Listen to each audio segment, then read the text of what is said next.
Homework वाला। तो उससे पहले हम रिकॉर्डिंग स्टार्ट कर लेते हैं।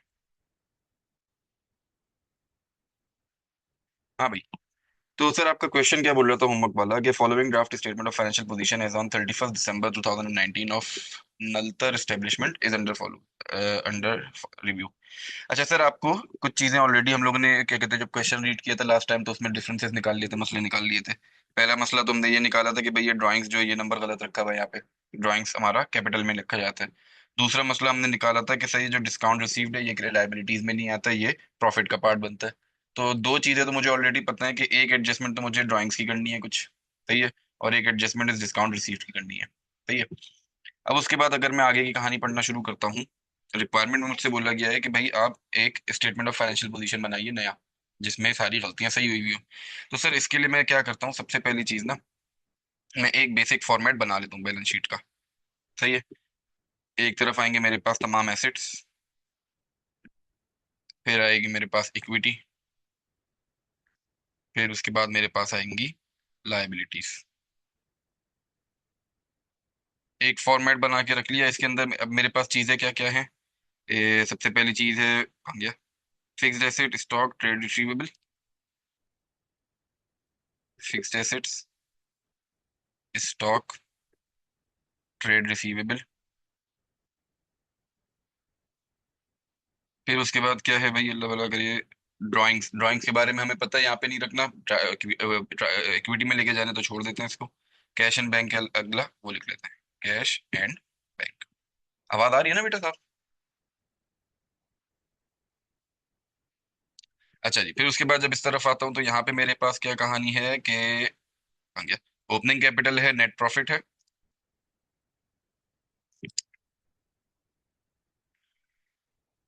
ओपनिंग कैपिटल, फिर उसके बाद है प्रॉफिट, और जो हमने एक चीज आइडेंटिफाई करी है ड्राइंग्स की, वो मैंने ले यहाँ लिख के यहाँ रख दी। लाइबिलिटीज में मेरे पास क्या क्या मौजूद है, ट्रेड पेबल, अदर पेबल और accrued expenses. Trade payable, other payable और अक्रूड एक्सपेंसेस, सही। डिस्काउंट रिसीव नहीं रख रहा, क्यों, उसके बारे में हम एग्रीड हैं कि वो एक प्रॉफिट में जाके एडजस्ट होना है।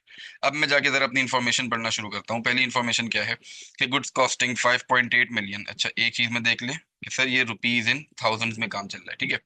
तो goods costing 5,800 received on 31st December 2019 were included in the year-end physical count. However, these goods were recorded in purchase day book on 5th January 2020 on the receipt of invoice. ये sir जब मैंने closing inventory की counting करी, closing inventory को check किया, तो उसके अंदर ये 5.8 मिलियन या हमारे हिसाब से 5,800 तो शामिल थे। लेकिन सर परचेजेस जो है वो हमने इसकी रिकॉर्ड नहीं करी हुई। तो पहली एडजस्टमेंट अगर मैं करने जाऊं, पॉइंट नंबर वन की, मुझे परचेजेस रिकॉर्ड करनी है, परचेजेस डेबिट, और अकाउंट्स पेएबल क्रेडिट। ये मेरी पहली एडजस्टमेंट होगी 5,800 से। ठीक हो गया भाई, पहली एडजस्टमेंट खत्म। दूसरी एडजस्टमेंट के पास आते हैं। तो goods sold on credit at a trade discount of 10% were recorded at gross amount of 6.4 million. यहाँ क्या करना है भाई,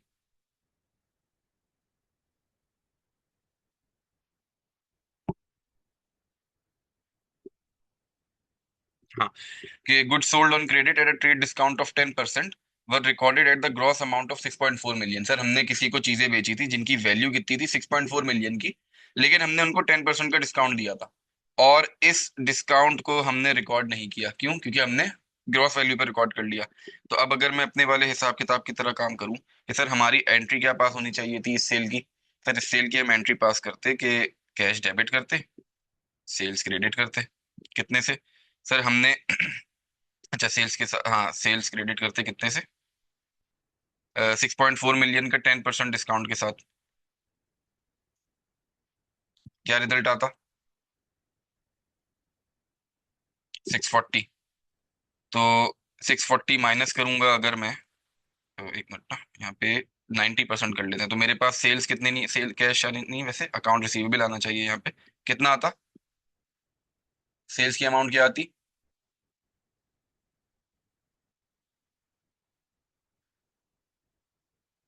5760 की आती, ठीक हो गया, बेहतरीन। सर ये वो अमाउंट है जिसपे मुझे सेल्स रिकॉर्ड करनी चाहिए थी।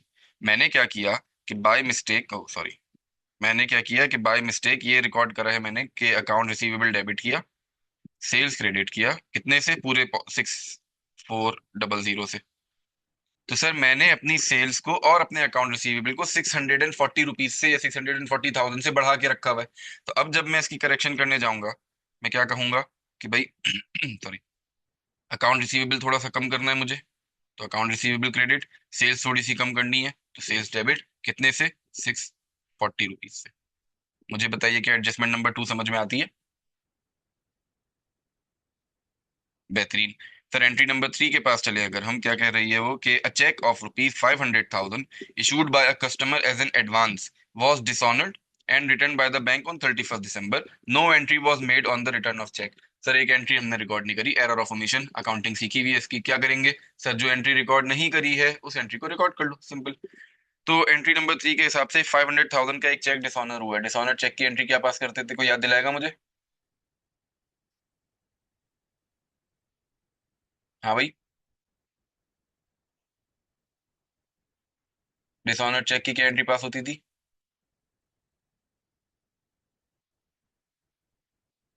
अकाउंट रिसीवेबल डेबिट और बैंक क्रेडिट, बहुत अच्छे दानिया।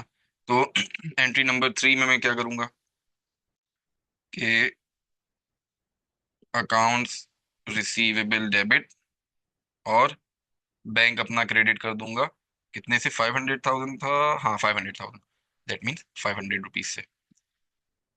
कोई मसला है इसमें? एंट्री नंबर 4 पे चले। अच्छा जी, एंट्री नंबर 4 क्या कह रही है कि an upgradation of plant to improve quality and efficiency was completed on 1 July 2019 at a cost of rupees 2.5 million. ठीक है कि सर हमने एसेट के ऊपर कुछ खर्चा खर्चा किया, अपग्रेड किया है प्लांट को, कितने का, 2.5 मिलियन का। Cost was charge to repair and maintenance expense, sir हमने इसको एसेट की रिपेयर एक्सपेंस के तौर पर रिकॉर्ड कर लिया। पहली चीज तो मुझे ये बताओ, क्या ये 2.5 मिलियन एसेट की कॉस्ट में ऐड होना चाहिए? क्या ये 2.5 मिलियन एसेट की कॉस्ट में ऐड होना चाहिए? यस सर, बिल्कुल होना चाहिए। तो मैं अपनी वही वाली कहानी दोबारा से शुरू करता हूँ अगर, तो सर मेरी एडजस्टमेंट क्या होनी चाहिए थी, एंट्री क्या पास होनी चाहिए थी कि प्लांट था, क्या था, हाँ प्लांट था, कि मैं प्लांट डेबिट करता, रिपेयर एक्सपेंस, ओ सॉरी रिपेयर एक्सपेंस बोल रहा हूँ, कैश क्रेडिट करता, कितने से, 2.5 मिलियन यानी 2500 से। मैंने क्या किया कि सर प्लांट की जगह रिपेयर एक्सपेंस डेबिट कर दिया, कैश मेरा वैसे ही क्रेडिट, कैश मेरा वैसे ही क्रेडिट रहा 2.5 मिलियन से। अब जब मैं करेक्ट करने जाऊंगा क्या एंट्री पास करूंगा कि सर प्लांट जो रिकॉर्ड करना था वो रिकॉर्ड कर लीजिए और रिपेयर एक्सपेंस जो आपने एक्स्ट्रा रिकॉर्ड किया है वो रिवर्स कर दीजिए 2.5 मिलियन से। क्या और कोई एडजस्टमेंट है यहाँ पे? डेप्रिसिएशन, बेहतरीन हो गया। तो सर मैं अगली एंट्री पास करूंगा डेप्रिसिएशन एक्सपेंस डेबिट और एक्यूमुलेटेड डेप्रिसिएशन क्रेडिट, कितने से सर, इंफॉर्मेशन दी गई है 20% रिड्यूसिंग बैलेंस मेथड से या डिमिनिशिंग बैलेंस मेथड से। तो 2500 मल्टीप्लाई बाय, ये तो 20, हाँ 20% मल्टीप्लाई बाय, सर 1 जुलाई को खरीदा गया था ये एसेट, ये लिखा हुआ। तो that means during the period मुझे सिर्फ और सिर्फ 6 महीने की डेप्रिसिएशन चार्ज करनी है। तो मल्टीप्लाई बाय 6/12 कर दिया, रिजल्ट क्या आ रहा है भाई, 250 आ रहा है, 250। ये भी एडजस्टमेंट हो गई, और कोई चीज बची? नहीं सर, बाकी सारी कहानियां हमने निपटा ली अपनी। ठीक है, अब मैं अपनी जरा इंफॉर्मेशन पुट करने जाता हूँ। सबसे पहली चीज देखो, फिक्स्ड एसेट का नंबर आ रहा है मेरे पास जो गिवन है सवाल में, वो कितना है, आ गया 22590। मैंने वो नंबर लिखा थोड़ा सा, ऐसे कर लेते हैं, 22590। सर इसके अंदर, इस नंबर के अंदर कुछ एडजस्टमेंट्स निकाली है ना हमने। क्या किया है, सबसे पहली चीज, एक प्लांट को हमने डेबिट किया है 2500 से, और एक एक्यूमुलेटेड डेप्रिसिएशन बढ़ाई है हमने 2250 से। तो मुझे बताओ, क्या ये जो मैं नंबर्स लिखने जा रहा हूँ कि मैं इसके अंदर ऐड करूंगा 2500 और इसमें से लेट लेस करूंगा 250, क्या ये नंबर समझ में आते हैं? 250 में, चलो एक मिनट दोबारा समझाता हूँ, मुझे ये बताओ प्लस और माइनस समझ में आता है? ये 2500 कहाँ से आया सर, वो जो प्लांट हमने रिकॉर्ड नहीं किया था वो ऐड किया, और 250 सर जो इसके ऊपर डेप्रिसिएशन रिकॉर्ड नहीं हुई थी, डेप्रिसिएशन रिकॉर्ड करी तो हमारे प्लांट की वैल्यू कम हो गई। एंट्री कैसे पास करी दोबारा से अगर देखें, कि सर हमारे पास एंट्री जो पास होनी चाहिए थी कि एसेट के ऊपर हमने खर्चा किया था, अपग्रेड किया था 2.5 मिलियन से, तो वो मैंने डेबिट करना था और कैश क्रेडिट करना था। मैंने क्या किया, बाय मिस्टेक इसकी जगह रिपेयर एक्सपेंस रिकॉर्ड कर लिया, डेबिटेड टू रिपेयर एक्सपेंस। तो अब जब मैं करेक्शन करने जाऊंगा तो जो एक्स्ट्रा रिपेयर एक्सपेंस रिकॉर्ड करके बैठा हुआ हूँ, सबसे पहले तो वो रिपेयर रिवर्स करूंगा मैं, क्योंकि ये मेरा एक्सपेंस नहीं है। और उसकी जगह जो एसेट मेरा रिकॉर्ड होना चाहिए, प्लांट का एसेट जो मेरा रिकॉर्ड होना चाहिए वो रिकॉर्ड कर लूंगा। जैसे ही मैंने अपने पास एक एसेट रिकॉर्ड किया, मुझे याद आ गया कि सर सवाल ने बोला है कि भाई डेप्रिसिएशन भी चार्ज कर लेना साथ में 20%। तो जब मैं डेप्रिसिएशन चार्ज करने जाता हूँ, 2500 का एसेट रिकॉर्ड किया, 20% उसका डेप्रिसिएशन रेट था। और सर एसेट खरीदा गया है 1 जुलाई को, that means during the period 6 महीने के लिए अवेलेबल था, तो मैंने डेप्रिसिएशन उस पर 6 महीने के लिए चार्ज करी। क्या ये चीज समझ में आती है दानिया? अच्छा जी। सर फिक्स्ड एसेट हो गया, उसके बाद है स्टॉक। मुझे बताइए क्या हमने स्टॉक में कोई एडजस्टमेंट करी है? बलम बलम। नहीं सर, मुझे स्टॉक के अंदर कोई एडजस्टमेंट नजर नहीं आ रही। दैट मीन्स जो नंबर सवाल ने दिया है, आंखें बंद करके वही नंबर ले जाके रख देता हूँ। कहाँ गया? 15320। तो मैंने, अच्छा पहले ऊपर वाला नंबर भी बता दो मुझे जरा, क्या आ रहा था? 24840। 24840। अच्छा, फिर उसके बाद है sir trade receivable. Trade receivable का नंबर कितना गिवन है वैसे हमें? कि 19730 का नंबर है, और इसमें मुझे एक एडजस्टमेंट भी याद पड़ रही है। 19730। एडजस्टमेंट क्या की गई थी भाई? कि एक एंट्री मुझे याद तो आ रही है, हाँ ये रही। एक नहीं बल्कि दो एंट्रीज याद आ रही हैं। कि सर एक जगह मैंने अकाउंट रिसीवेबल क्रेडिट किया था 640 रुपीज से, और एक जगह मैंने अकाउंट रिसीवेबल डेबिट किया है 500 रुपीज से। ऐसा? ये चीज समझ में आती है? तो अच्छा, एक चीज देख लूं मैं। खान गया।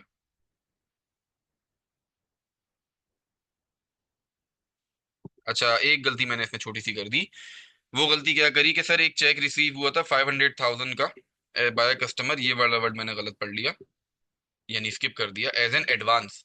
सर ये मुझे एडवांस के तौर पे पैसा रिसीव हुआ था, कस्टमर ने एडवांस में पैसा दिया था, तो ये मेरा अकाउंट रिसीवेबल तो नहीं होता ना।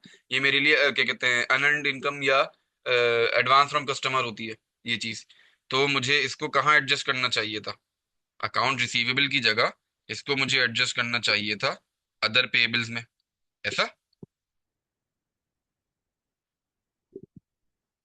सही है, ये चीज समझ में आती है?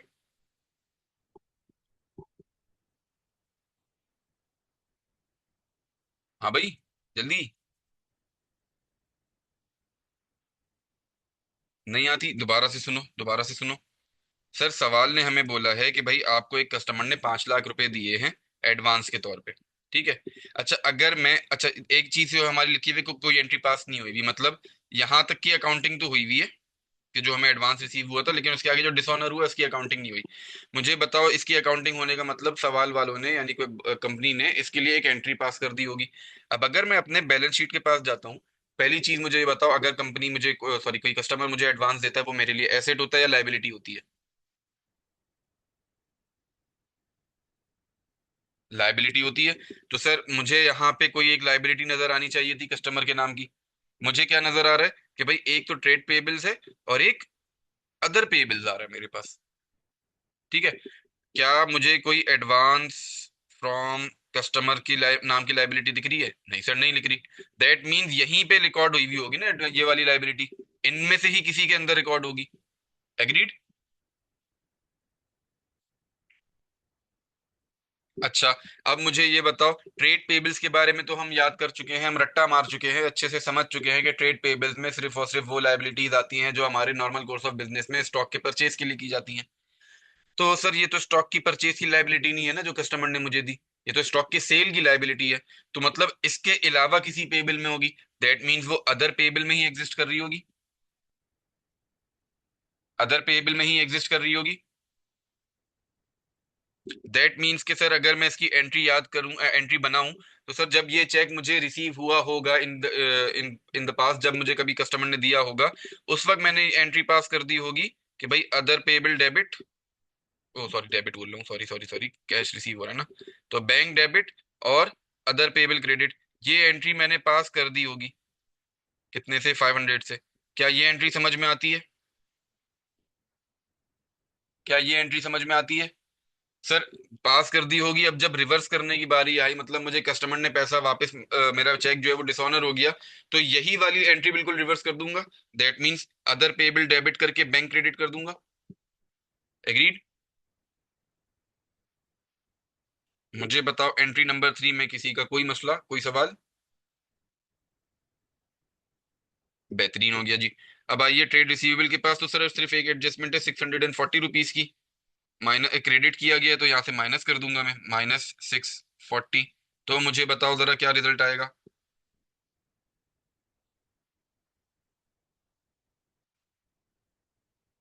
19090। ठीक हो गया। अच्छा, क्या मैंने कैश एंड बैंक में कोई एडजस्टमेंट करी है? कोई कैश एंड बैंक में, कैश एंड बैंक में नहीं सर, कैश एंड बैंक में मेरी कोई एडजस्टमेंट, बल्कि एक मिनट ना, अभी तो करी थी कहीं पे। हाँ, एक करी हुई है ना ये। बैंक मैंने क्रेडिट किया हुआ है 500 रुपये से। तो मैं जाऊं अगर कैश एंड बैंक के पास, सर 3850 से मेरा एसेट कैश का बैलेंस था, तो मैंने लिखा 3850 -500 रुपीज। क्या रिजल्ट आता है भाई? 3350। थ्री 3350। सर एसेट साइड पे मेरी तमाम एडजस्टमेंट मुकम्मल हो गई, मुझे बताइए कोई मसला?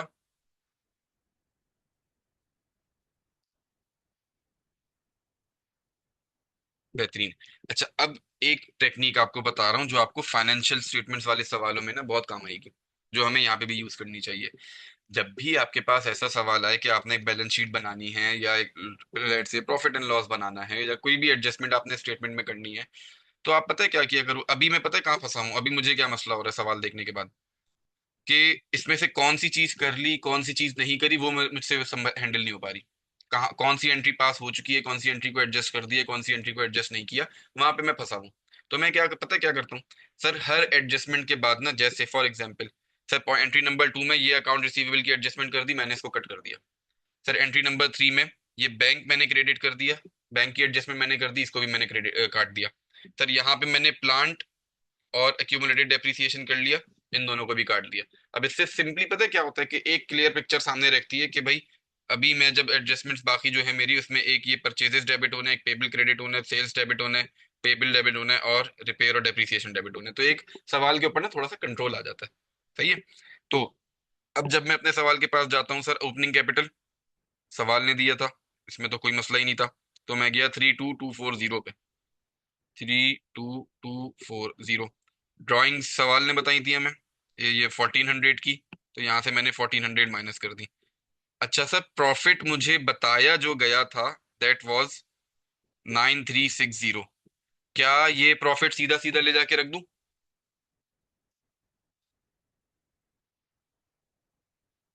क्यों नहीं रख सकता भाई? वे डायरेक्ट इसमें प्रॉफिट में तो इसने कोई गलती नहीं बताई मुझे।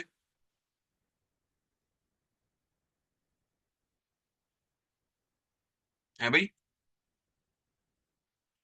प्रॉफिट पे इम्पैक्ट तो आएगा ना सर एरर का। क्या हो गया आपको? आपने भूल गए कि हम आप ही ने सिखाया था कि सर जब मेरे एक्सपेंसेस या मेरी इनकम्स डेबिट या क्रेडिट हो रही हो, तो मेरे प्रॉफिट के ऊपर इम्पैक्ट आता है, मेरा प्रॉफिट चेंज हो जाता है। दैट मीन वो लिख के कभी भी नहीं देगा कि भाई प्रॉफिट में चेंज आ गया, आपको खुद जज करना पड़ेगा। तो अब यहाँ पे मुझे एक छोटी सी वर्किंग बना लेनी चाहिए, किसकी?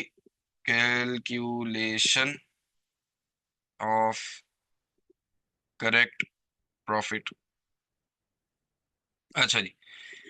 सर अगर मैं प्रॉफिट अपना कैलकुलेट करने जाता हूँ, तो गिवन कितना था मुझे? सबसे पहली चीज 9350 था, 9360 सॉरी।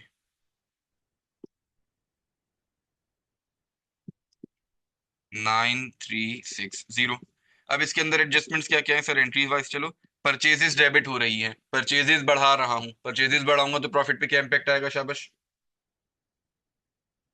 प्रॉफिट कम हो जाएगा। बेहतरीन। तो सर मैं गया, मैंने बोला कि भाई परचेजेस की वजह से प्रॉफिट मेरा बढ़ेगा कितने से? 5800 की वजह से, सॉरी कम होगा कितने से? 5800 से। मैंने क्रेडिट किया, और ऊपर जाके मैंने इसके ऊपर काटी लगा दी कि भाई प्रॉफिट कम हो रहा है मेरा। फिर उसके बाद अकाउंट पेबल का कोई इम्पैक्ट नहीं है। सेल्स का है, यस सर, सेल्स कम हो रही है तो प्रॉफिट पे क्या इम्पैक्ट आएगा?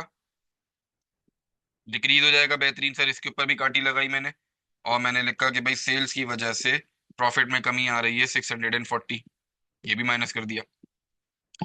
फिर उसके बाद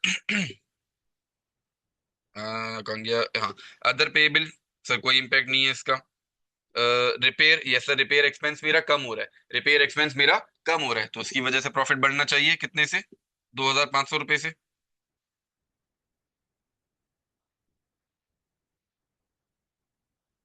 2500 रुपये से मैंने प्रॉफिट बढ़ा दिया।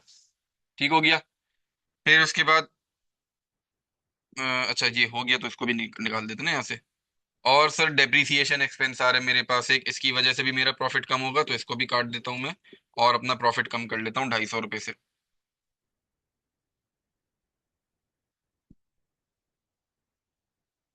250 रुपये से मैंने प्रॉफिट कम किया। मुझे बताइए क्या ये कहानी समझ में आती है? तो मुझे बताइए करेक्टेड प्रॉफिट कितना आया? 5170। 5170 है, 567, अरे यार कैलकुलेटर सही चलाओ। 5170, 5170 आ रहा है, चलो ठीक है। तो सर जवाब मेरे पास आ रहा है 565170, ठीक है। तो मुझे अभी ये लग रहा है कि शायद अभी सब जागे नहीं है, अभी सब थोड़ी थोड़ी नींद में। ऐसा क्यों लग रहा है कि सर सब ये भूल के बैठ गए कि ऊपर सवाल में हम एक एरर निकाल के आए थे कि एक डिस्काउंट रिसीव्ड है जो बैलेंस शीट में रखा हुआ है। क्या डिस्काउंट रिसीव बैलेंस शीट में आता है? क्या डिस्काउंट रिसीव बैलेंस शीट में आता है?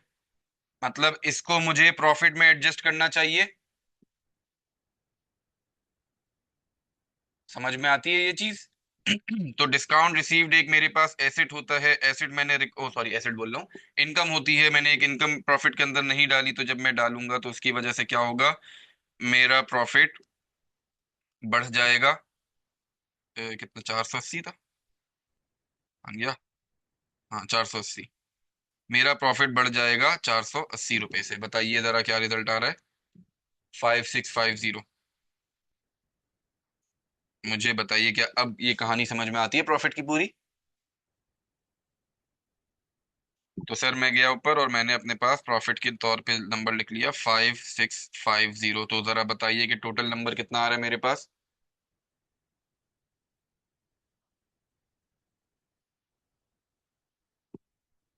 कैपिटल कितना बन रहा है मेरे पास? 36490। ठीक हो गया जी। तब आगे बढ़ते हैं। अगर हम अगली चीज क्या है हमारे पास, trade payable. Sir trade payable में मुझे कोई एडजस्टमेंट याद नहीं है। हाँ नहीं, बल्कि है ना, ये रही ना, अकाउंट्स पेबल हमारा क्रेडिट हो रहा है ना 5800 से। तो सर इस पे भी काटी लगाते हैं।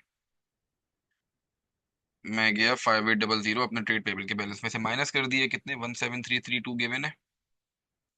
17332 माइनस 5800, क्या रिजल्ट आता है भाई? 11532। फिर उसके बाद अदर पेबल्स पे अगर हम, उसमें तो एक एडजस्टमेंट याद है मुझे, गिवन बैलेंस कितना है इसका, 2680 का। तो टू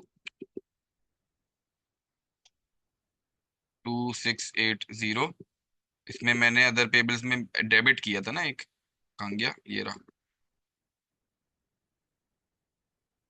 500 रुपये से मैंने डेबिट किया था, तो वही 500 रुपये यहाँ पे माइनस भी कर देता हूँ। तो मुझे बताइए मेरे पास रिजल्ट क्या आता है? जी बेटा तमीम, 2180। कुछ पूछ रहे हैं आप? ट्रेड पेबल माइनस क्यों किया? क्योंकि डेब अच्छा क्रेडिट हो रहा है, सॉरी, आई सॉरी, इसको तो डेबिट होना चाहिए, ऐड होना चाहिए, सॉरी। क्या रिजल्ट आएगा अब? 23132। 23132। ठीक हो गया। सर लास्ट है एक्रूड एक्सपेंसेस, इसके अंदर मुझे कोई एडजस्टमेंट याद नहीं पड़ रही और अगर मैं देखूं तो मेरी तमाम एंट्रीज पे ना काटियां लग चुकी हैं, तमाम एंट्रीज को क्रॉस कर चुका हूँ। दैट मीन्स एक्रूड एक्सपेंस में ऐसे ही ले जाके रख दूं, कितने का, 798 रुपीज का। तो भाई अब मुझे बताओ यहाँ पे टोटल क्या बन रहा है।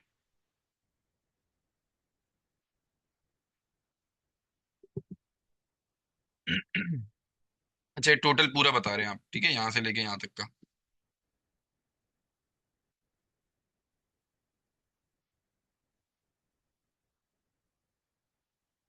62600। 62600। बैलेंस उस साइड पे अगर मैं जाऊं, यहाँ पे भी टोटल यही बनना चाहिए मेरा। चेक कीजिए।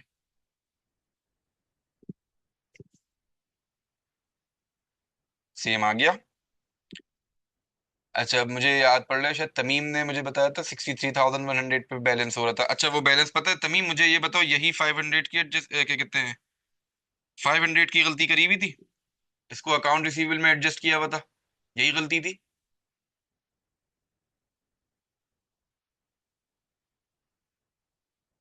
देखा।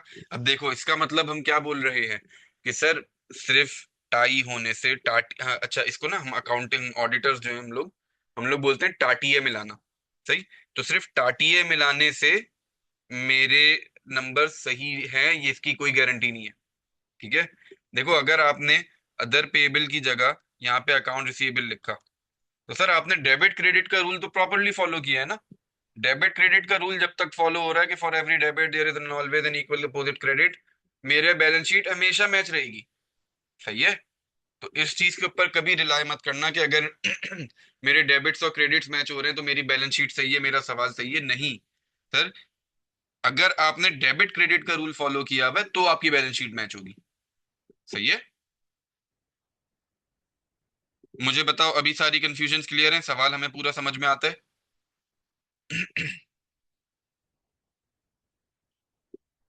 आओ जी, अगले सवाल पे चलते हैं आपके सामने।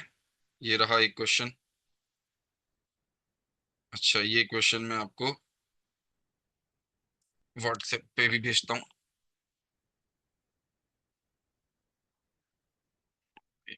से भेज देता मेरे पास ईमेल में जाऊंगा मैं। अरे ईमेल में जाऊंगा ना मैं। ईमेल में।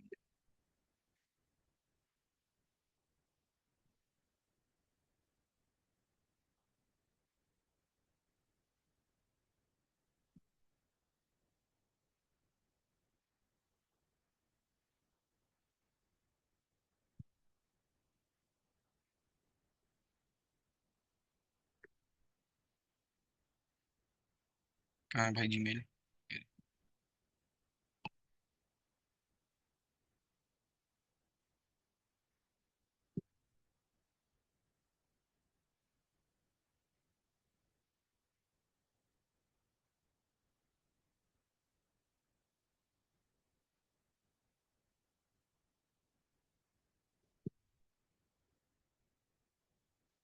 चलें सर, बिस्मिल्लाह करें। मैं आपको पीडीएफ को ग्रुप पे भेज रहा हूँ इसका सवाल।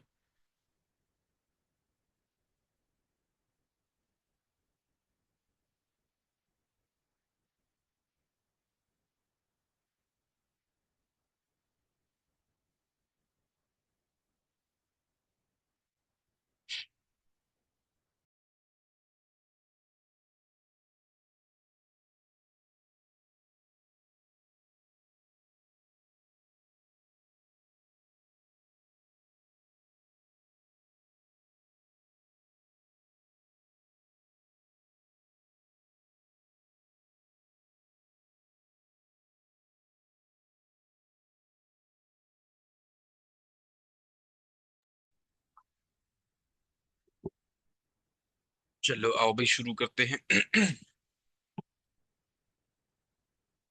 अच्छा जी, करना क्या है हमें इसमें भाई, कि करेक्टिंग एंट्रीज पास करनी है। Prepare the corrected statement of profit and loss for the year ended 31 दिसंबर 2022। ठीक है। तो सर, सबसे पहले तो मैं अपनी एंट्रीज पास कर लेता हूँ। पहली इन्फॉर्मेशन में क्या बोल रहा है कि डिस्काउंट रिसीव्ड और रुपीज 3,200। अच्छा, एक मिनट पहले तो बैलेंस शीट को तो उसको इन को देखें, कोई अजीबो गरीब सी तो चीज नजर नहीं आ रही। ऑपरेटिंग प्रॉफिट आ गया, ठीक है ठीक है ठीक है। हाँ नहीं सर, कोई चीज नहीं है अजीब सी। हाँ भाई, डिस्काउंट रिसीव किया गया है 32,000 रुपए का जनवरी 2022 में। Have been posted to the debit of the discount allowed account. Sir, discount receive जब होता है डिस्काउंट रिसीव जब होता है, मैं एंट्री क्या पास करता हूँ? ये रहा। तो मैं एंट्री पास करता हूँ कि अगर से फॉर एग्जांपल अज्यूम कर लेते हैं कि डिस्काउंट रिसीव क्रेडिट पे हो रहा है, तो अकाउंट्स पेबल डेबिट करता हूँ और डिस्काउंट रिसीव क्रेडिट कर देता हूँ। ठीक है। कितने से? यहाँ पे सवाल के हिसाब से 32। हाँ, 32 रुपीज से होना चाहिए था। मैंने क्या किया, बाय मिस्टेक मैंने एंट्री पास कर दी कि अकाउंट रिसीवेबल, ओ सॉरी, अकाउंट पेबल तो मैंने डेबिट किया 32 से, लेकिन डिस्काउंट रिसीव की जगह डिस्काउंट अलाउड को डेबिट कर दिया। कितने से? वही 32 से। दैट मीन्स जो भी डिफरेंस है वो मैंने रख दिया होगा सस्पेंस में, 64 रुपीज। तो अब जब मैं इसकी करेक्शन करने जाऊंगा, मैं बोलूंगा सबसे पहली चीज तो भाई ये सस्पेंस खत्म करो। कितने से? 64 से। और उसकी जगह डिस्काउंट अलाउड जो गलत रिकॉर्ड कर लिया था वो रिवर्स कर दो 32 का। और जो डिस्काउंट रिसीव रिकॉर्ड नहीं किया वो रिकॉर्ड कर लो कितने से? 32 से। मुझे बताइए क्या पहली एडजस्टमेंट समझ में आती है? मैं आइए एंट्री नंबर 2 देखते हैं। एंट्री नंबर 2 में salaries of ₹29,000 paid in February 2022 have not been posted from the cash book. Sir हमने 29,000 रुपए की सैलरीज पे करी हैं फेब्रवरी में, और कैश बुक में पोस्ट नहीं करी हैं। कैश बुक से पोस्ट नहीं करी है, फ्रॉम कैश बुक। क्या मतलब कि कैश बुक में डाल दी गई, उससे आगे जहां डालना था वहां नहीं डाली। उससे आगे कहाँ डालना था सर? सैलरीज के लेजर में डालना था। तो अगर मैं इसकी एडजस्टमेंट बनाने जाता हूँ, मेरी करेक्ट एंट्री पास होनी क्या चाहिए थी? मेरी एंट्री पास होती कि मैं कैश डेबिट करता, ओ सॉरी कैश नहीं, सैलरी एक्सपेंस डेबिट करता, कैश क्रेडिट करता। कितने से? 29 से। मैंने क्या किया, इनकरेक्ट एंट्री में सिर्फ और सिर्फ कैश ही क्रेडिट किया, डेबिट में कुछ नहीं रखा। डेबिट में कुछ नहीं रखा तो कौन होगा? Suspense account. कितने से? 29 रुपीज से। एग्रीड?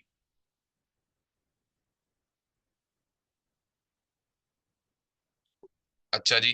अब जब मैं इसकी करेक्शन करने जाता हूँ, तो क्या होगी करेक्शन में भाई कहानी?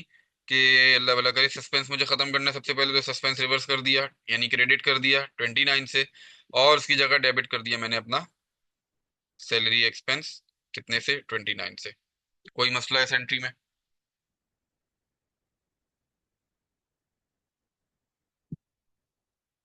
बेहतरीन। एंट्री नंबर 3, अगले पेज पे चल लेते हैं। एंट्री नंबर 3 में क्या हो रहा है भाई कि a remittance of 94,000 received from Tariq, a customer, in November has been posted to the credit of Babar, another customer account। अच्छा चलो, एंट्री तो हम इसकी पास कर लेंगे। मुझे बताओ क्या इस एरर का प्रॉफिट पे कोई इम्पैक्ट है? आयशा विजय, क्या समझ नहीं आया आयशा? कोई इशू है आपका?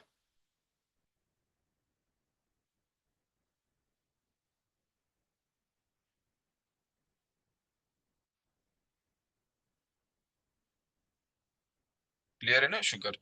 अच्छा जी सर, तो हम थे पॉइंट नंबर 3 पे कि एक कस्टमर से पैसे रिसीव करे हैं जो हमने किसी दूसरे कस्टमर के अकाउंट में डाल दिए हैं। मेरा आपसे ये सवाल था कि क्या इसका प्रॉफिट पे कोई इम्पैक्ट है?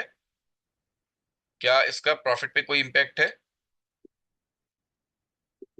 नहीं है। बेहतरीन। हमने क्या करना है सर, एक रिसीवेबल के लेजर से निकाल के दूसरे रिसीवेबल के लेजर से निकालना है, बाबर के पास से पैसे निकाल के तारिक के लेजर में डाल देना है। तो जल्दी से कर लेते हैं भाई ये तो, या बल्कि ऊपर ही कर देते हैं ये तो यार। एंट्री नंबर 3 डायरेक्ट पास कर दूं। अकाउंट रिसीवेबल तारिक, ये डेबिट कर दिया मैंने, नहीं सॉरी, पैसा रिसीव किया तो पैसा हमारा रिसीवेबल का बैलेंस कम हो रहा होगा ना। तो बाबर का अकाउंट हमने गलत करा था, वो रिवर्स कर दिया, और उसकी जगह अकाउंट रिसीवेबल तारिक मैंने क्रेडिट कर दिया। कितनी अमाउंट थी? 94 रुपीज। अच्छा जी, एंट्री नंबर 4। फोर्थ एंट्री में क्या कह रहा है कि इन दिसंबर 2022 SE took advantage of an opportunity to purchase a large quantity of stationery at a bargain price of 20,000। तो ये हमने क्या किया, हमने इन्वेंट्री परचेज, स्टेशनरी परचेज करी है 20,000 की। No adjustment have been made in the fact that the 3/4 in value of the stationery was in stock at year end. क्या बोलना चाह रहा है कि सर ड्यूरिंग द पीरियड हमने क्या किया था 2022 के साल में, हमने टोटल मिला के 20,000 रुपए की बहुत सारी स्टेशनरी खरीद के रख ली कि सस्ती मिल रही थी, अभी लेके रख लेते हैं। ठीक है। अच्छा, जब मैं खरीद के लेके आया, मैंने रखी, यूज करना शुरू करी एंड में जब मैं आया, पीरियड के एंड में जब मैं पहुंचा, तो मुझे पता चला कि 3/4 of the whole inventory is still in stock. मुझे सबसे पहली चीज ये बताओ, इसकी करेक्टिंग एंट्रीज होंगी, इसकी एक्चुअल एंट्रीज होनी क्या चाहिए थी? सबसे पहले एंट्री तो ये बताओ मुझे।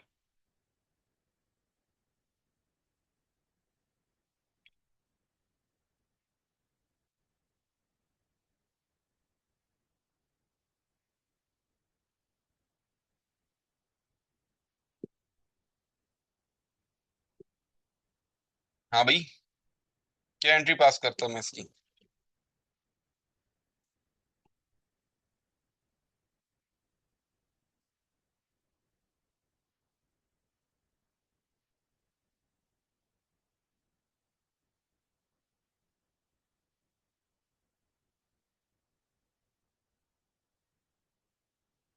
अरे बता दो यार। ऑफिस स्टेशनरी डेबिट करता और कैश क्रेडिट करता, बेहतरीन। तो इसकी करेक्ट एंट्री पास करता स्टेशनरी डेबिट और कैश क्रेडिट, कितने से? 20,000 से, यानी 20 रुपए से। सर ये जो स्टेशनरी है, this would have been my asset. कि मैं सर स्टेशनरी के नाम का एक एसेट रिकॉर्ड कर लेता कि बहुत सारी स्टेशनरी खरीद के ले आया हूँ, फिर जितना मैं उसको यूज करता उतना एक्सपेंस रिकॉर्ड करता। दैट मीन्स मुझे एक एंट्री मजीद पास करनी चाहिए थी कि स्टेशनरी एक्सपेंस डेबिट और स्टेशनरी का asset credit. Sir 3/4 of the total purchase अभी भी मेरी क्लोजिंग इन्वेंट्री में पड़ी हुई है। दैट मीन्स 1/4 यूज हो चुकी है। 20 × 1/4, 5 रुपए। मुझे बताओ क्या ये कहानी समझ में आती है? सही है। सर जैसे इन्वेंट्री में होता है कि मैं इन्वेंट्री जब खरीद के लाता हूँ तो एज एन एसेट अपने पास रिकॉर्ड करता हूँ, फिर जैसे यूज हो जाती है तो उसको कॉस्ट ऑफ सेल नाम के एक्सपेंस में रिकॉर्ड कर लेता हूँ। एग्जैक्टली इसी तरीके से सर, जब बहुत सारी स्टेशनरी खरीद के ले आया तो मैंने स्टेशनरी नाम का एसेट रिकॉर्ड कर लिया, फिर जब उसको यूज करता गया तो उसको स्टेशनरी के एक्सपेंस को क्रेडिट करके स्टेशनरी एक्सपेंस डेबिट करता गया। अब मैंने क्या किया, जो सवाल ने हमें बताया कि no adjustment have been made in the account for the fact that 3/4 in value of the stationery was in stock at year end. कि सर हमने सिंपली पहली वाली जो पोर्शन है एंट्री का वो तो पास कर लिया हमने, इनकरेक्ट में, कि स्टेशनरी का एसेट तो हमने रिकॉर्ड कर लिया और कैश भी क्रेडिट कर दिया, लेकिन जो मैंने इसका एक्सपेंस रिकॉर्ड करना था ये रिकॉर्ड नहीं किया। तो अब जब मैं करेक्शन करने जाऊंगा क्या करूंगा कि सर जो एक्सपेंस रिकॉर्ड नहीं किया वो रिकॉर्ड कर लो बस।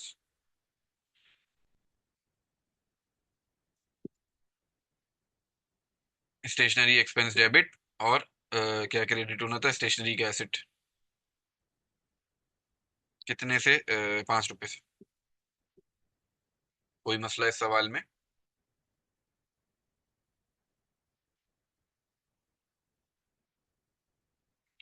बेहतरीन हो गया जी। क्वेश्चन नंबर 4 के बाद, पॉइंट नंबर 4 के बाद 5 पे आते हैं।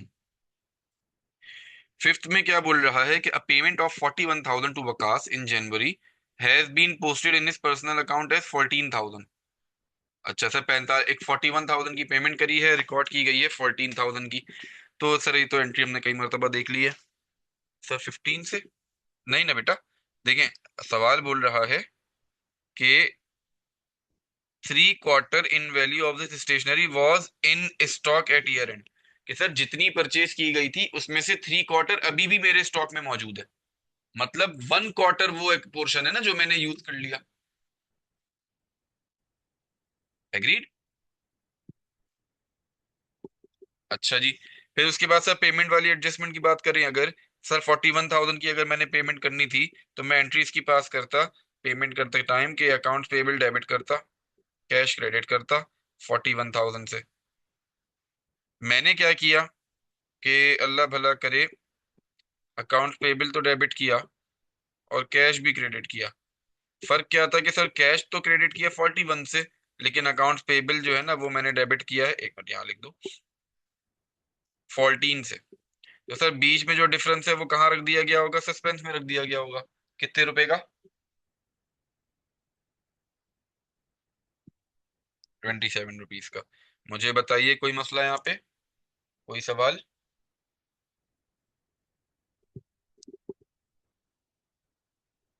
अब जब मैं करेक्शन करने जाऊंगा, मैं कहूंगा सबसे पहली चीज तो ये सस्पेंस खत्म करो।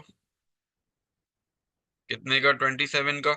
और अकाउंट्स पेबल में जो एक्स्ट्रा क्रेडिट, सॉरी डेबिट होना चाहिए था, वो रिकॉर्ड कर लो 14 रुपए का, ओ 14 बोलो सॉरी, 27 रुपीज का। मुझे बताइए कोई एंट्री में मसला यहाँ तक? पॉइंट नंबर 5 हमने कई मरतबा ऐसी एंट्री कर ली है, इसलिए भाग भाग के चलेगा हम यहाँ से। ठीक है। एंट्री नंबर 6, लास्ट एंट्री आपके पास, क्या बोल रहा है इसमें? रेमिटेंस से 30,000 रुपए की from Naveed in April 2022 has been credited to sales. Sir हमें 30,000 रुपए अपने एक कस्टमर से रिसीव हुए हैं, जो हमें सेल्स में क्रेडिट कर दिए गए हैं। क्या मसला है इसमें? मुझे तो कोई मसला नजर नहीं आ रहा। कोई मसला है?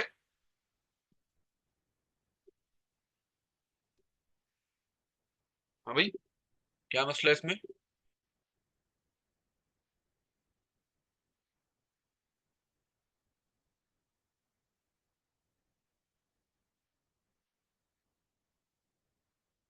बहुत अच्छे तमीम के सर, हमने यहाँ पे सेल्स क्रेडिट कर दी, लेकिन जब कस्टमर से एक्चुअल में जब मैं पैसे रिसीव कर रहा होता हूँ तो वो सेल नहीं, अकाउंट रिसीवेबल होता है।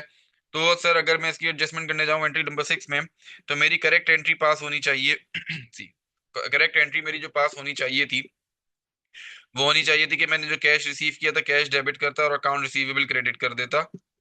60 कितने, 30 से सॉरी। फिर उसके बाद मैंने क्या कर दिया कि सर कैश तो डेबिट किया, लेकिन अकाउंट रिसीवेबल की जगह सेल्स रिकॉर्ड कर ली 30 रुपए से। अब जब मैं इसको करेक्ट करने जाऊंगा तो सेल्स रिवर्स करके अकाउंट रिसीवेबल क्रेडिट कर दूंगा 30 रुपए से। मुझे बताइए क्या यहाँ तक कोई मसला? अच्छा जी, अब सवाल की दूसरी रिक्वायरमेंट की तरफ जाते हैं। उसने बोला था कि भाई जो करेक्ट एक corrected statement of profit and loss बना दो। अच्छा, यहाँ पे आपको ये नहीं बोला कि नया एक्चुअल प्रॉफिट या करेक्ट प्रॉफिट कैलकुलेट करके दो। इसने बोला प्रॉफिट एंड लॉस बना के दो। मतलब मुझे पूरा प्रॉपर बनाना है। तो ये सारी जितनी भी कहानी लिखी हुई है ना, revenue, cost of sale, gross profit, admin expense, सारी चीजें लिखता हूँ।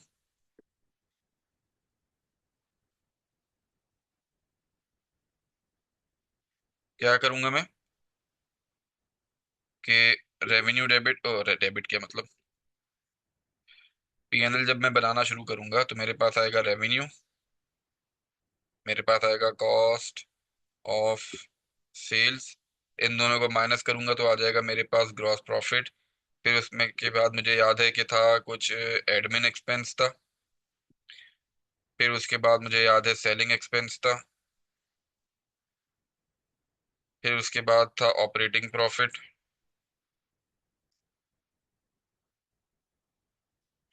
फिर उसके बाद ऑपरेटिंग एक्सपेंसेस। फिर उसके बाद और क्या था? इतना ही याद था बस। अदर एक्सपेंस, अच्छा ऑपरेटिंग एक्सपेंसेस नहीं, other expenses, sorry.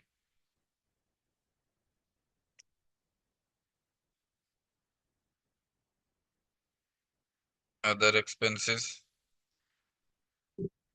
Other income, और नेट प्रॉफिट। ठीक है। फिर एक एक करके नंबर पकड़िए और सॉल्व करना शुरू कीजिए। रेवेन्यू का नंबर मुझे गिवन है 3,500 का। आ जाओ भाई यहाँ पे, ये रहा 3,500।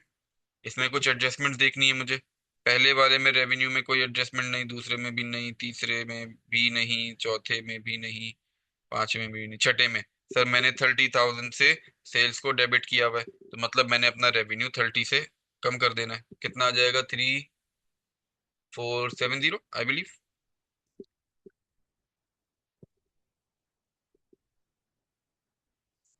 ठीक हो गया।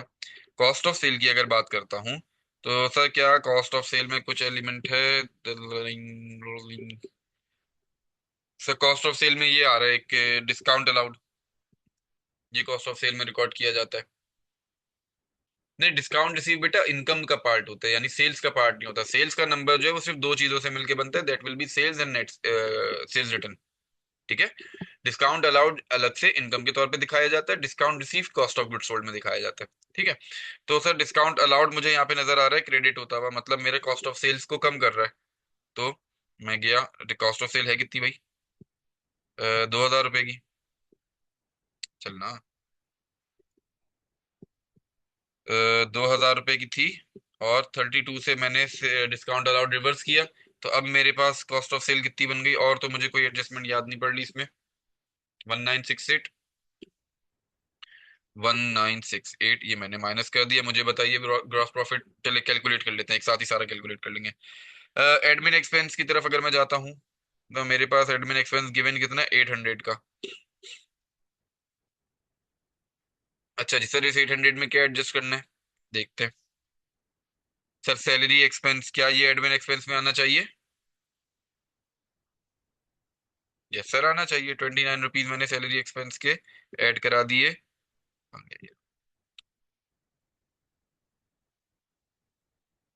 तो +29। और इसके अलावा कोई एक्सपेंस? सर ये स्टेशनरी, ये भी मैंने 5 रुपए ऐड करा दिए एडमिन एक्सपेंस में। टोटल कितना बन गया भाई?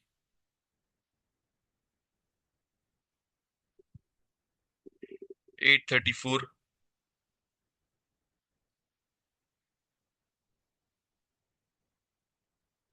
एक मिनट रुकना।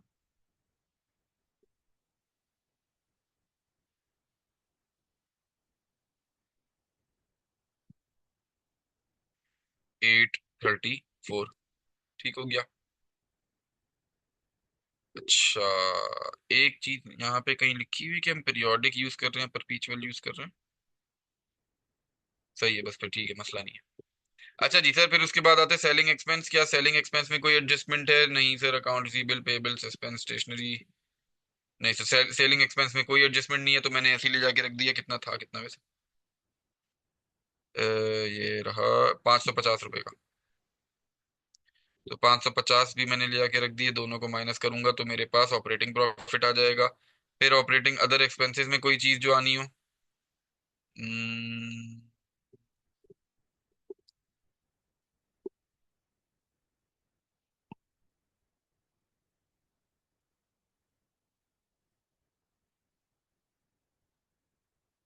नहीं है sir. Selling expense other expense में कितना रखूं ले जाके फिर मैं?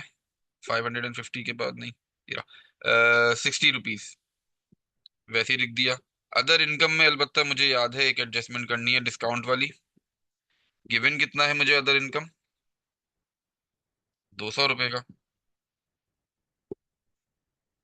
माइनस, सॉरी मैं माइनस नहीं, प्लस हमने डिस्काउंट कितना रिसीव किया था? 32 का।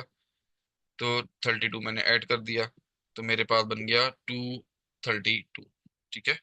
मुझे बताओ मेरा नेट प्रॉफिट, सारे प्रॉफिट्स बताना शुरू करो मुझे।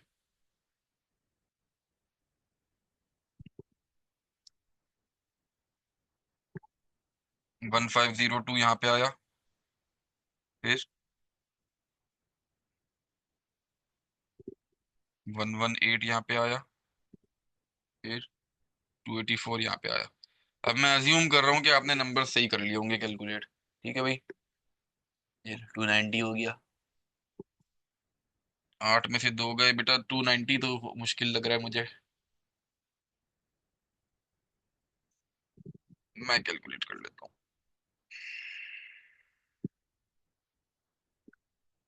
3470 -1968, मेरे पास आता है 1502। -834 -550, मेरे पास रिजल्ट आता है 118। -60 +232, 290। 290 ठीक हो गया जी। मुझे बताइए, अरे यार, कोई मसला यहाँ तक? आगे बढ़े यहाँ से। अच्छा सर, वैसे ना अब जो एक टॉपिक मुझे पढ़ाना है, ये आपके कोर्स में नहीं है, लेकिन ये मैं सिर्फ अपनी गट फीलिंग पे पढ़ा रहा हूँ कि आपको पता होना चाहिए। ठीक है। अगेन कोर्स में नहीं है, करेक्शन ऑफ एरर का पार्ट है, लेकिन कोर्स में नहीं है, मैंने पूरी स्टडी टेक्स्ट में कहीं लिखा नहीं देखा। लेकिन मेरी गट फीलिंग है कि ये चीज आपको आनी चाहिए। वो क्या है सर, कि सर जब एक एसिड को डिस्पोज ऑफ किया जाता है, एक फिक्स्ड एसिड को डिस्पोज ऑफ किया जाता है, तो उसकी अकाउंटिंग कैसे होती है, सही है? जरा ध्यान से देखना।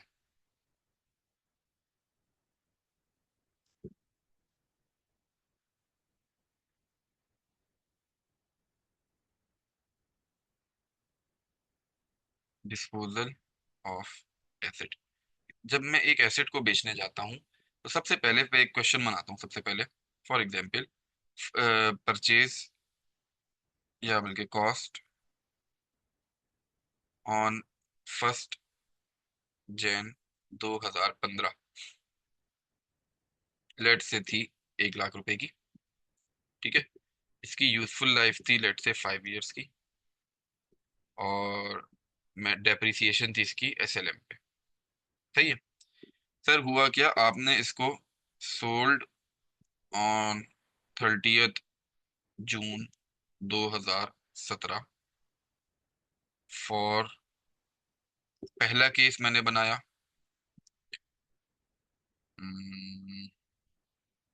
60,000 का, और दूसरा केस बनाया मैंने 45,000। ठीक है, दो केसेस पे हम काम करेंगे, सही है?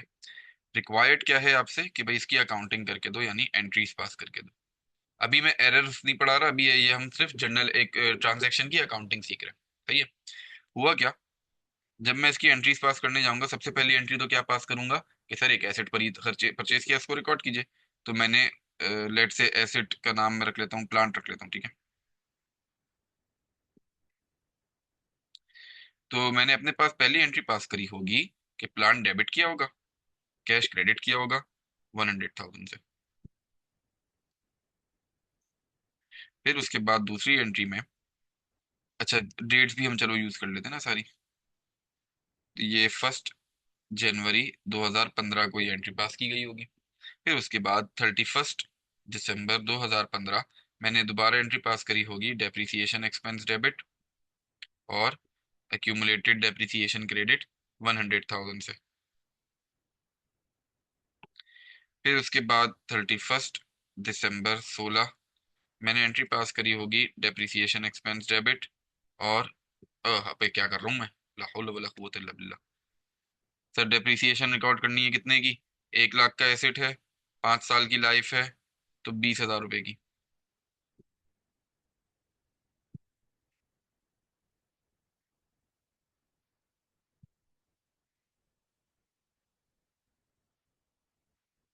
ठीक हो गया। अच्छा जी, अब उसके बाद सर जब मैं आता हूँ 30 जून पे, ये वो जगह है जब मैंने एसेट को ले जाके बेच दिया। सर मेरे पास ये एसेट 6 महीने तो अवेलेबल रहा था ना, 6 महीने तो मैंने इसका बेनिफिट लिया था, दैट मीन्स 6 महीने का तो एक्सपेंस मुझे रिकॉर्ड करना चाहिए। तो अगली जो एंट्री मैं पास करूंगा, डेप्रिसिएशन एक्सपेंस डेबिट और अक्यूमुलेटेड डेप्रिसिएशन क्रेडिट, कैसे करूंगा कि भाई मैं बोलूंगा 20,000 का एसेट है, ओ सॉरी 100,000 का एसेट है, मल्टीप्लाई डिवाइडेड बाय 5 इयर्स की लाइफ है, मल्टीप्लाई बाय 6/12, इसकी कॉस्ट आ गई, वो टाइम पीरियड आ गया। तो मुझे बताओ, मेरे पास डेप्रिसिएशन एक्सपेंस आई बिलीव 10,000 का आ रहा होगा। हाँ 10,000 का आ रहा होगा, ठीक है? अब सर ये वो पॉइंट है जहां पे आके मैंने अपने एसेट को बेच दिया, ठीक है? पहला सवाल देखो, जब भी एसेट की डिस्पोजल की कहानी आएगी, जब भी एसेट को बेचने की कहानी आएगी, सबसे पहला काम आपका क्या है? Carrying amount on date of disposal. सबसे पहला काम आपने ये करना है कि सर जिस दिन बेचने जा रहे हैं उस दिन की आप कैरिंग अमाउंट निकाल लें। तो वो कितनी होगी, सीधी सीधी है। सर 1 लाख रुपए का एसेट था, माइनस 20,000 की एक डेप्रिसिएशन, माइनस 20,000 की दूसरी डेप्रिसिएशन, माइनस 10,000 की एक डेप्रिसिएशन, तो ये टोटल मेरे पास आ गया होगा 50,000 का एसेट। ऐसा, जिस दिन मैं ये एसेट बेचने निकला, जिस दिन ये एसेट में बेचने निकला, उस दिन उसकी वैल्यू है 50,000 रुपए। अब मुझे सवाल ने दो केसेस दिए, केस वन, कितना? 60,000 रुपये। 60,000 रुपये में बेचा। सर एंट्री अगर मैं आपसे पूछूं, आप कहेंगे कि सर कैश तो आना है हमारे पास 30 जून को, कैश डेबिट कर देता हूँ 60,000 से। अब जो एसेट मेरे पास से जा रहा है, उसका जाना कैसे रिकॉर्ड होगा, अगला मसला ये है। सही है। वो कैसे रिकॉर्ड होगा? सर सबसे पहली चीज, मैं एसेट जब परचेज करके लाया था कौन से लेजर में रखा था? जब मैं एसेट परचेज करके लाया था कौन से लेजर में रखा था?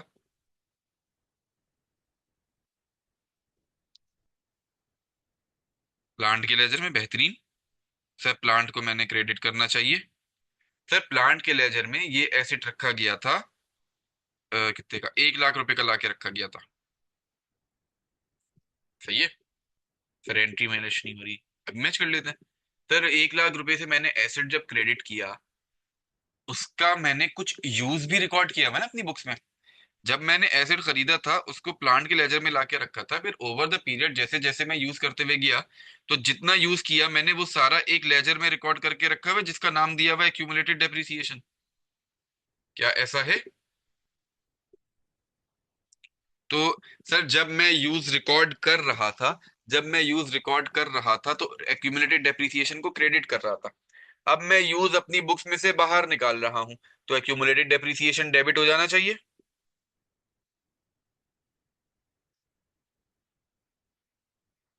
कितने से? सर टोटल मिला के अभी तक 50,000 रुपए का यूज रिकॉर्ड कर लिया ना, 50,000 से हो जाना चाहिए। क्या ये चीज समझ में आती है? क्या ये चीज समझ में आती है?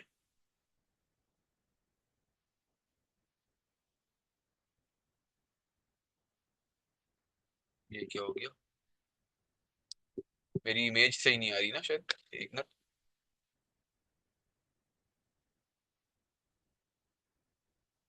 इधर क्यों? हाँ भैया, अब से बाहर है।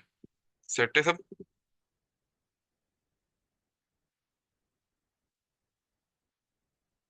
अच्छा जी, सॉरी।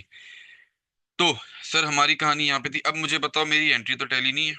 यहाँ पे मेरे पास 1,10,000 आ रहा है, यहाँ पे 1 लाख आ रहा है, तो बाकी का डिफरेंस कहाँ रखूंगा? सिखाया था ये पहले हमने। है सस्पेंस में। क्या हो गया भाई?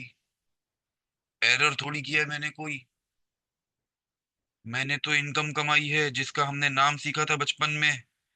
Gain on disposal. याद है?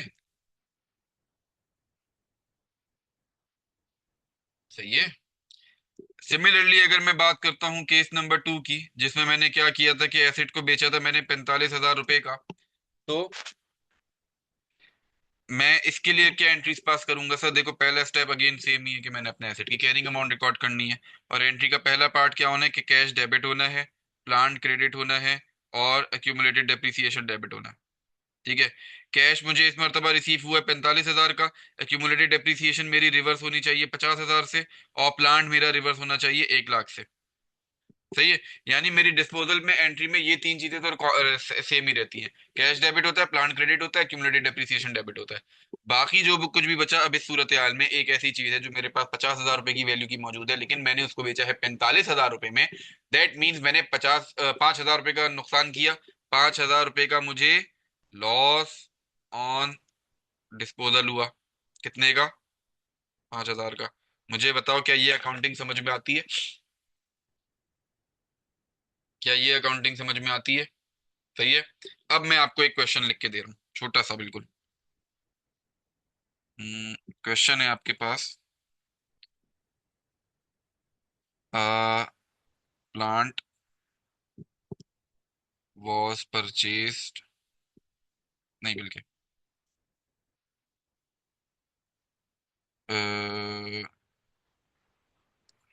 ऐसे लिख लेता हूँ। Profit for year December 2015 was rupees 800,000। Following error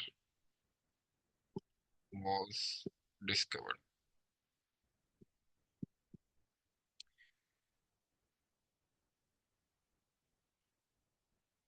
during the नहीं, ऑन 30 सितंबर 2015 an asset with a cost of rupees 500,000 was sold for rupees uh,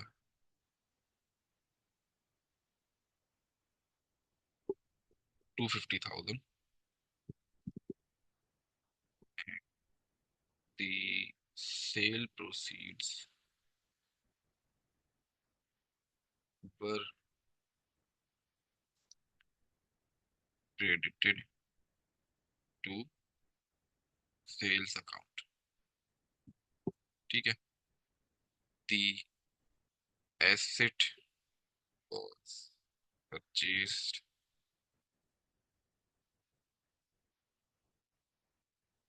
on 1 April 2013 and is depreciated at 10% using RBM method. Sir required है आपसे calculate corrected net profit. चलो भाई बिस्मिल्लाह करो, शाबाश. एक सवाल फिर हम क्लास ऑफ कर रहे हैं, ठीक है. अगेन ये कोर्स में नहीं है, मुझे सिर्फ फीलिंग आ रही है कि आपको पता होना चाहिए, मैं इसलिए करा रहा हूँ ये, ठीक है. शाबाश, एक बस सवाल कर लो ताकि तसल्ली हो जाए कि हमें ये चीज समझ में आ गई, फिर हम क्लास ऑफ करते हैं.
आ जाओ।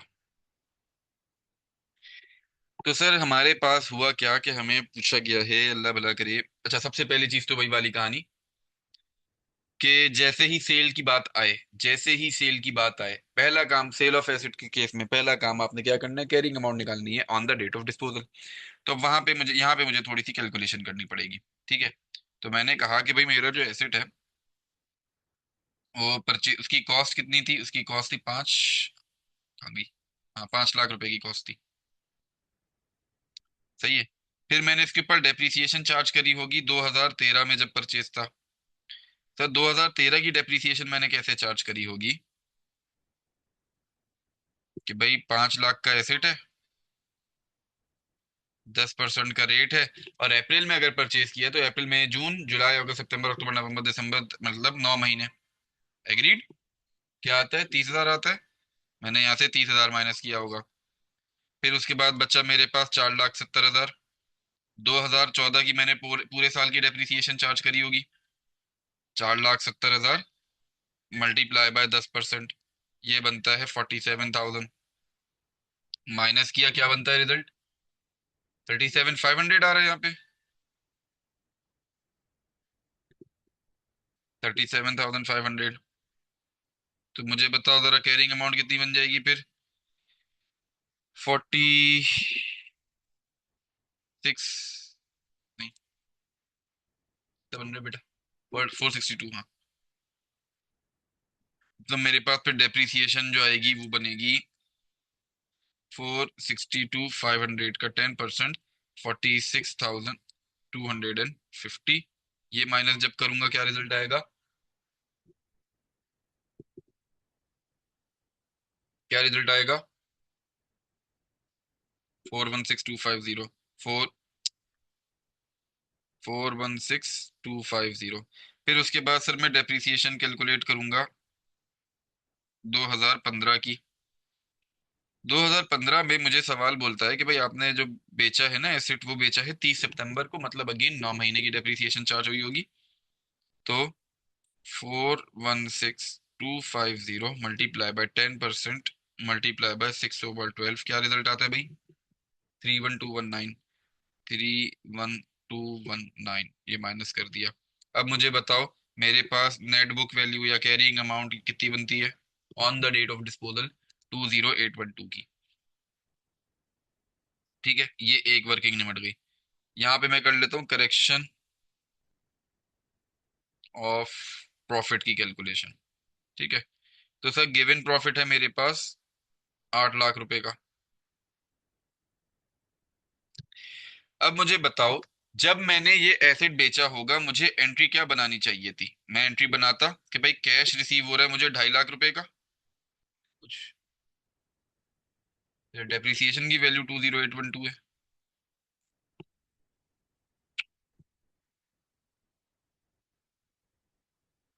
20812, और कैरिंग अमाउंट कितनी आ रही है, 395,438। 395,438। जब मैं इसकी अकाउंटिंग करता मैं एंट्री क्या पास करता कि भाई कैश डेबिट करता, और क्या करता, थ्री कितने से 2.5 लाख रुपए का बेचा था, तो 2.5 लाख रुपए से मैं कैश डेबिट कर देता। फिर उसके बाद सर एक्यूमुलेटेड डेप्रिसिएशन डेबिट करता, और प्लांट क्रेडिट करता। प्लांट तो मुझे पता है 500,000 से क्रेडिट हो जाता। एक्यूमुलेटेड डेप्रिसिएशन कोई बताता है मुझे कि इन तीन चीजों का टोटल कितना बन रहा है।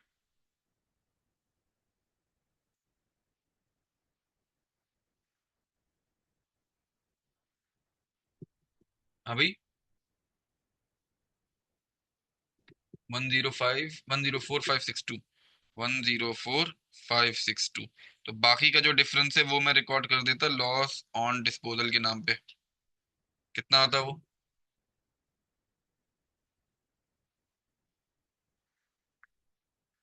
145,438। बेहतरीन। मैंने क्या अकाउंटिंग करी है भाई, हमने तो बिल्कुल ही रॉकेट मारा। हमने बोला कि भाई जो पैसा रिसीव हुआ उसको सेल्स के लेजर में डाल दिया, कैश डेबिट किया, सेल्स क्रेडिट कर दी 2.5 लाख से।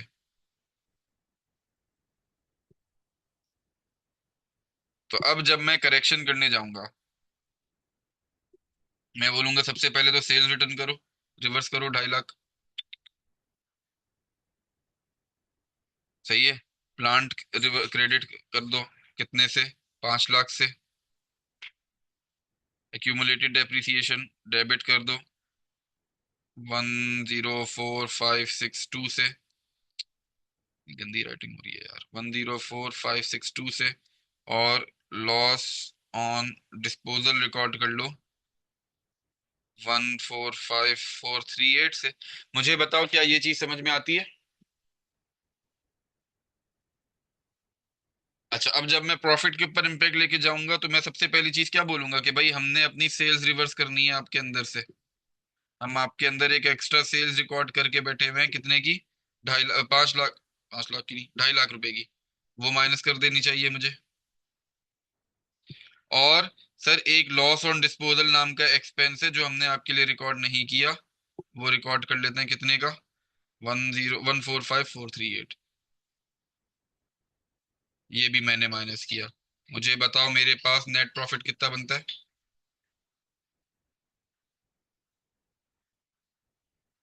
डेप्रिसिएशन एक्सपेंस तो बेटा रिकॉर्डेड है ना, क्योंकि सवाल ने मुझे बोला है कि भाई जो आपने सिर्फ डिस्पोजल के टाइम पे गलती की है, दैट मीन जो डेप्रिसिएशन वगैरह रिकॉर्ड होना था वो सब रिकॉर्ड हुआ हुआ है। सही है। 404562। मुझे बताओ क्या ये कहानी समझ में आती है? सही है। मेरा मकसद आपको था सिर्फ और सिर्फ डिस्पोजल की अकाउंटिंग सिखाना, कि डिस्पोजल की अकाउंटिंग कैसे होती है, उसका करेक्शन, एक बेसिक करेक्शन मैंने आपको बता दी। इसके अलावा और भी गलतियां हो सकती हैं डिस्पोजल में, कि सर फॉर एग्जांपल हमने कैश एक एसिड बेचा लेकिन उसको रिकॉर्ड ही नहीं किया, उसका डिस्पोजल रिकॉर्ड नहीं किया। फॉर एग्जांपल कि हमने कैश बेचा, उसका पैसा रिसीव नहीं हुआ था, हमने पैसा अपना अकाउंट पेबल में डाल दिया। सही। इस तरीके की काफी सारी गलतियां आ सकती हैं। ठीक है। Again disposal is not a the part of your course, लेकिन मुझे बस फीलिंग आ रही है कि आपको पता होना चाहिए, मैंने सिर्फ इस वजह से कराया है ये। ठीक है। अगेन फिर से सवाल, क्या ये कहानी समझ में आती है? क्या ये सवाल समझ में आता है? बेहतरीन। सर यहाँ पे आके हमारा अल्हम्दुलिल्लाह करेक्शन ऑफ एरर का पोर्शन खत्म। नेक्स्ट क्लास में इंशाल्लाह ना हम लोग अपने एमसीक्यू स्टार्ट करेंगे। ठीक है। एक होमवर्क है, सॉरी एक होमवर्क है आप लोगों का, कि सर नेक्स्ट क्लास से पहले पहले आप लोगों ने अपनी स्टडी टेक्स्ट पूरी रीड करनी है। ठीक है।